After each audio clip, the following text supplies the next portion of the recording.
n'omutwalo gwa Uganda n'olanga kwotandikira naye wano kanzikatirizeewo nti mukulanga tukimanyisa about repetition ye natandikidde.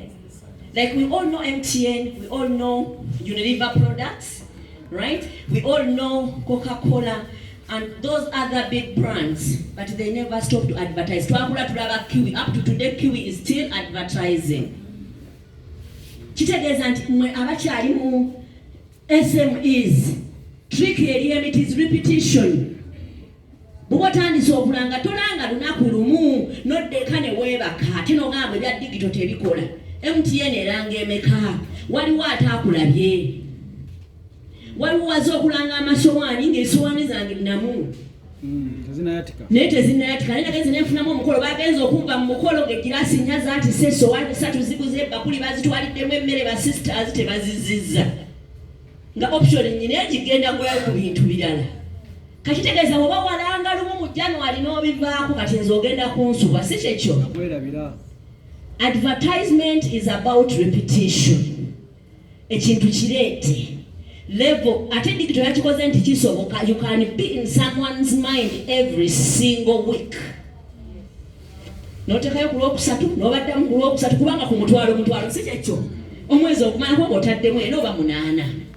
N'omanya nti budget y'omwaka bwe mba ngitaddemu wano gigenda kuba nga 48 oba gijja kuba nga 96 omwaka. Naye ng'eyandibadde budget ya mwezi ogwo ku TVM teguwera si kyekyo. Exactly, thank you. Kyenjogera mukitegeera wano. Are we talking some sense? So eno ye budget yaffe tugamba buli muntu asobola okulanga naffe kati tugamba gwali wano ate omukisa ogw'enjawulo gw'olina.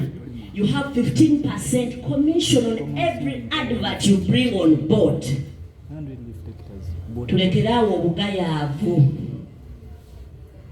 obugayaavu abantu ewasigadde sente mbabuulirewo mu commissions.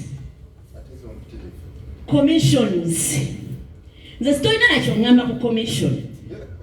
Omuntu abakolera commissions betuyita the unemployed millionaires. Siteekamu capital oba ndeketeekera olunaku lumuzi basomesa ekigambo kye bayita commission. Abantu tebanategeera maanyi gali mu commission. Commissions weefuga gw'oditamininga. Awakyeri musango nze ntule wange nenga kati commission gwenjagala yoono sirina limit.